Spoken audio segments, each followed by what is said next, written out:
Outsourcia est heureux de vous présenter #CXNRV.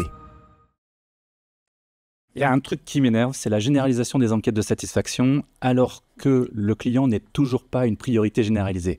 C'est pas énervant ça ?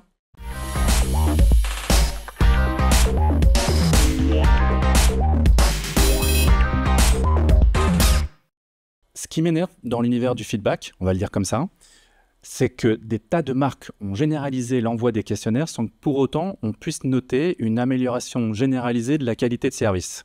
Voir le niveau baisse. Voir le niveau baisse. Forrester qui disait qu'en 2024, on avait perdu 3,9 points sur la qualité de service. Donc, moi, j'ai l'impression que, effectivement, c'est pas rien. Et pourtant, alors, des questionnaires, on en reçoit tout le temps, tous les jours, en permanence. On pourrait passer un plein temps à répondre aux questions sur votre dernier achat, votre dernier trajet, et je t'en passe. Oui, on ne peut pas y échapper en plus parce que tu as le téléphone qui t'envoie toujours des questionnaires, enfin qui te sollicite toujours, les SMS, les WhatsApp, et c'est même dans une aire d'autoroute, quand tu vas aux toilettes, le petit boîtier qui te demande ton avis. N'importe quoi, et sans parler du fait que c'est en plus biaisé.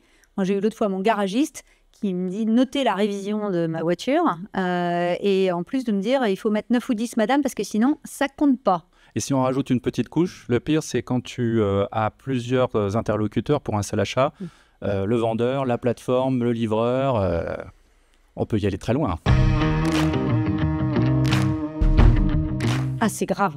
C'est grave. C'est grave parce que ah ouais, à ce point-là. Les directions ont l'impression, dans les entreprises, ont l'impression qu'elles écoutent le client puisqu'elles envoient plein de questionnaires pour poser plein de questions aux clients.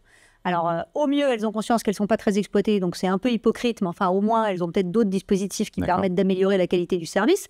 Mais au pire, elles croient sincèrement qu'elles écoutent le client sous prétexte qu'elles balancent des enquêtes. Et en fait, il faut déconstruire leur conviction qu'elles écoutent le client pour construire des vrais dispositifs d'écoute. D'accord. Moi, je serais plus modéré. C'est pas grave au sens où, de toute façon, en tant que client, c'est toi qui décides de répondre ou pas répondre. Et d'ailleurs, cette liberté, je pense, explique la baisse tendancielle que tu évoquais sur les niveaux de réponse, au sens où la multiplication des sollicitations, il y a un moment, ça crée de la lassitude, en fait.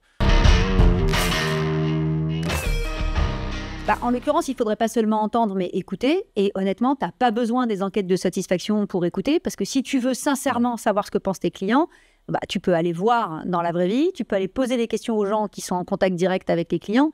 Donc, tu n'as pas forcément besoin d'un questionnaire. Non, c'est un peu comme le syndrome Uber. En fait, tu pousses les questionnaires, mais en fait, c'est pour motiver ton collaborateur, voire travailler ton référencement, en fait. Donc après, derrière, la question qui se pose, c'est il est où le ressenti client de tout ça ? Elle est où l'écoute ? Si ta finalité, c'est de contrôler ou c'est d'indexer tes rémunérations, ce n'est pas un sujet d'amélioration continue de ta qualité de service. Alors là, on parle thermomètre. Thermomètre. Définitivement.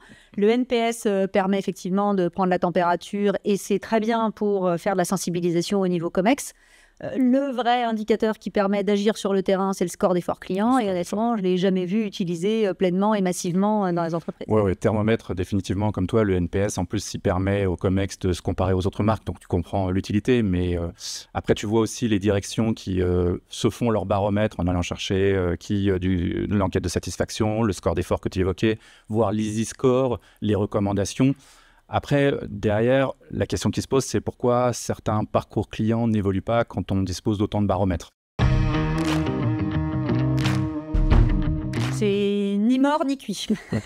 Ni mort ni cuit parce qu'on n'a jamais fait autant de progrès en matière de speech analytics et de voice analytics.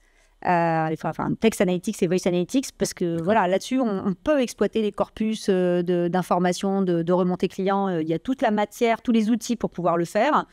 Non, quand on veut savoir, on peut, et on peut plus que jamais et mieux que jamais. Ouais, c'est ça. Pour moi, c'est pas mort au sens où de toute façon, tu as besoin de disposer d'indicateurs, c'est primordial. Après, c'est sûr que quand tu vois le niveau de sollicitation pour aussi peu d'écoute, tu te dis ça ressemble à quelque chose de bien cuit quand même, quoi. Faut pas s'étonner qu'à côté de ça, les avis soient autant prescripteurs, et ça rejoint la notion de liberté qu'on évoquait tout à l'heure. Le client, le sondé, quand il veut s'exprimer, il a ce qu'il lui faut. Stop ou encore ? Encore. Je dirais encore parce que pour moi, il n'y a pas vraiment de choix. Il te faut du quali, il te faut du quanti. Mais effectivement, il faut sans doute repenser le questionnaire, moins mettre la responsabilité de l'évaluation sur le sondé et aller chercher vraiment la vérité de ton questionnaire. c'est peut-être un peu naïf, mais en tout cas, il y a une question autour de repenser la finalité de ton questionnaire, de ton objectif de questionnaire, et avoir les bons outils par rapport à ça. Ouais. Moi, je serais plus tranchée, je te trouve. Allez, vas-y, tape. Moi, je dirais stop. Carrément, arrêter les enquêtes de satisfaction en tant que telles. Ouais, carrément arrêter. Etc. Mais carrément les arrêter. Si tu dois faire des arbitrages en termes de priorité parce que tu peux pas tout faire ou parce que tu n'as pas des budgets pour tout, bah, à ce moment-là, tu fais du quali. Alors, ça a plein de quali, des focus group, des vies ma vie sur le terrain à fond. Et puis, le quanti, tu le fais par de l'IA en exploitant tes corpus exhaustifs. Alors après, en temps réel, pas en temps réel, selon les marques, selon les possibilités, enfin, ok. Mais par l'IA, tu peux requêter des corpus exhaustifs de toutes les interactions clients qui sont tracées. Et c'est largement mieux, finalement.